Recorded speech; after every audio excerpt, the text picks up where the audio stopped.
last night. When we did it, started it by accident. And I get to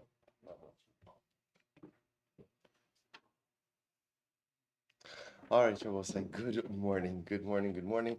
I'm sorry for the little bit of the delayed start, but let's at least begin a few moments. What I'd like to try to do today is for today, the couple of moments that we have, as well as Thursday and Friday, in Eretz Hashem, to do a little bit of Reb Tzaddik on Teshuva, getting us ready in Eretz Hashem for the Yemei Slichos, and ultimately Yomim Noraim. I realize now already beginning next week with Slichos, we begin the daf a little bit earlier, so I'll be able to do Reb Tzaddik at least here. Maybe I'll record a few more shiurim, but I want to go back. I sent out the PDF last night on the WhatsApp chat to go back to Os Yud Beis, which we did in Tzidkas Hatzaddik a long time ago, but I think is one of those pieces that is incredibly important to appreciate the dynamic of tshuva.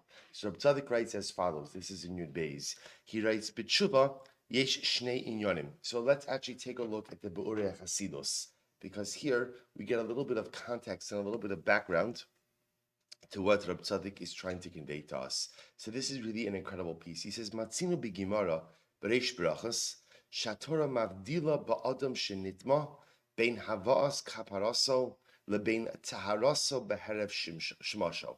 So remember again, interestingly enough, when it comes to tumah, right? When it comes to tumah of a person becomes ritually impure. So halacha lamaisa, there's two parts to the person's process. There's what we call havas kaparaso, the bringing of his kapara, which usually refers to a carbon, and then there's taharaso beherev shmasho. And then there's his tara, right? Tara, interestingly enough, personalistic purity occurs when? Herav Shemesh, right? We've seen this many times throughout our journeys in Tumah. So again, a person goes to the mikvah, a person has Herav Shemesh, the setting of the sun purifies the individual, and then afterwards, a person still has to bring their carbon. Two stages in the purification process. So Reb Tzaddik does something absolutely amazing. V'yizbaer shekein hu adavar gam legabe taras hanefesh.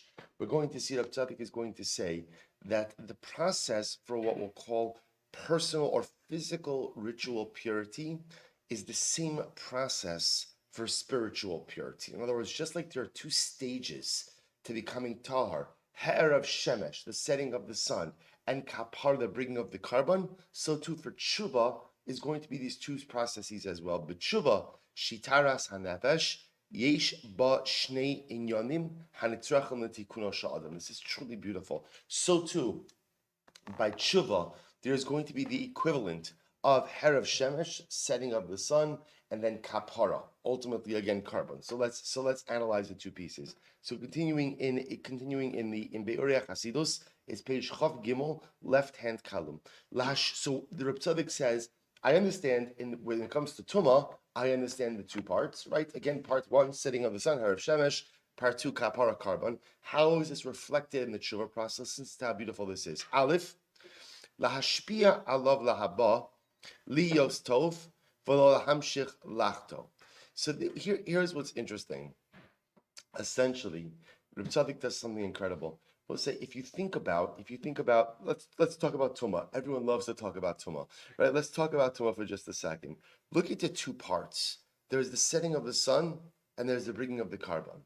So if you think about it, setting of the sun always represents what? Setting of the sun represents a closure of the day. Right? Reb Tzaddik wants to suggest that part of the process addresses the past. The bringing of the carbon ultimately goes ahead and represents what? The future. So Reb Tzaddik says, so too in the tshuva process, there are these two chalokim. There's the past and there's the future. So says Reb Tzaddik, Aleph, therefore in the tshuva, again, we'll fit it all together in just a moment. There's Aleph, Lashpia alav lahaba, liyos tov v'lo lahamshich lachto. In tshuva, there is a lahaba process. There's a future-oriented process. The future-oriented process is that I mekabel upon myself going forward to be good and not to sin.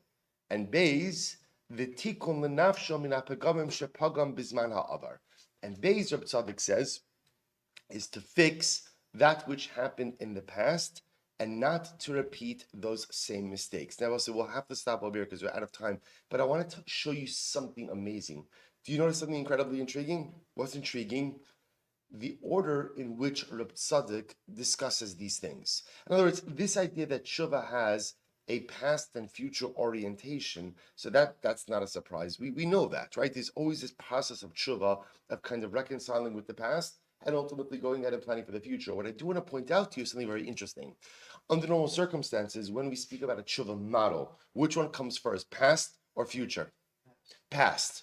Past almost always comes first. This is the way it works with the Rambam. This is the way it works with Rabbeinu Yonah. What I want to point out to you, something very interesting, is that in Reb Tzaddik's model, the lahaba, the future-oriented piece, comes before the past. If you notice that, that's why Aleph is lahashpia alav lahaba lios tov lo lahamshich lachto. Step one in Teshuva is I want to be good. I don't want to do this anymore. I don't want to do this anymore. I don't want this to be me anymore. I don't want to behave this way anymore. I want to be different going forward. And Beis is tikkun lenafsho min hapagam shepagam bizman ha'avar. Beis is then to go ahead and say, you know what? But I have to reconcile with the past. First, I make a plan for the future, and then there's a reconciliation with the past. We'll have to stop over here for today. I apologize. Actually, you know, we'll take a look. We'll take a look for another minute. He says, fine, because you twist them around. V'zeu taima. So these are the two levels in Reb Tzaddik. V'zeu taima. V'zeu remes hapnimi kach shetzarech ha'adam hatamei kegon zav u'metzora shnei dvarim kedei lehitar lekarim mitumasa. So then actually we'll really have to stop here. So we'll say, so again, so Reb Tzaddik is going to show the same way he's going to use zav as an example, right? The same way that the zav requires ultimately, again, two chalokim to his tara. Her of Shemesh, the setting of the sun, Kapar, the bringing of the carbon, so to the Baal Tshuva is going to have these two chalokim as well. There is the Kabbalah, what he calls lahaba. Ultimately, again, I want to be someone different going forward. I don't want to do these things. I want to grow. I want to be different. I want to be better. Then a reconciliation with the past. So in Tzaddik's model of Tshuva, which we'll delve into more tomorrow, halacha lemaisa, the orientation or the focus on who I want to be is the first step. And after I take care of that, then there's the diving back into the past to reconcile those mistakes. So we'll stop over here for today. Mirat Hashem will pick up with the rest of Osiyud Beis. We'll probably spend tomorrow and Friday on Osiyud Beis, getting us ready for Slichas and Mirat Hashem. Shkoyach.